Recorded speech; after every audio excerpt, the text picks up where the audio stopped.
আল্লাহ আমাদেরকে তিনটা মোটা মোটা তাবিজ দিয়েছে। এই তিনটা তাবিজ যার কাছে আছে পৃথিবীর কোনো কিছুর ক্ষতি করতে পারে না, কিন্তু আমরা সে তাবিজ ব্যবহার করি না। জানেন সে তাবিজ কোন তিনটা?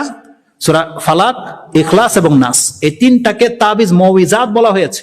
রাসূল সাল্লাল্লাহু আলাইহি ওয়াসাল্লাম বলছেন, যেই ব্যক্তি সকাল সন্ধ্যায় এই মুইজাত পড়বে, এটা ইমাম তিরমিজি এবং আবু দাউদে হাদিস রয়েছে, সেই ব্যক্তির সবকিছুর জন্য যথেষ্ট হয়ে যাবে।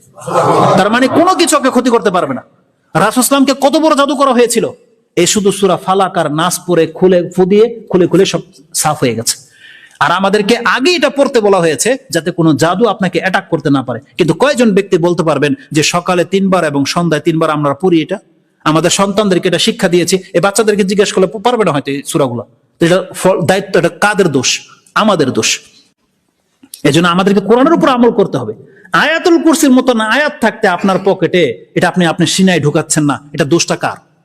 আপনাকে বলেছে আয়াতুল কুরসি আপনি দেয়ালে লটকে রাখেন কিয়ামত পর্যন্ত, আপনার দাড়ি সাদা হয়ে গেছে। আরে একটা করে আয়াত পড়লে, একটা করে লাইন পড়লে তো এতদিন আপনি মুখস্থ হয়ে যেত কোরআন, আর আপনি একটা আয়াতুল কুরসি মুখস্থ করতে পারেন না। আপনি ভরসা করে বসে আছেন তাবিজের উপরে। তো দোষটা কার? হুজুরদের দোষ নয়, এই ক্ষেত্রে আপনাদের দোষ। কোরআন থাকতে কোনো ব্যক্তির তাবিজের প্রয়োজন হতে পারে না।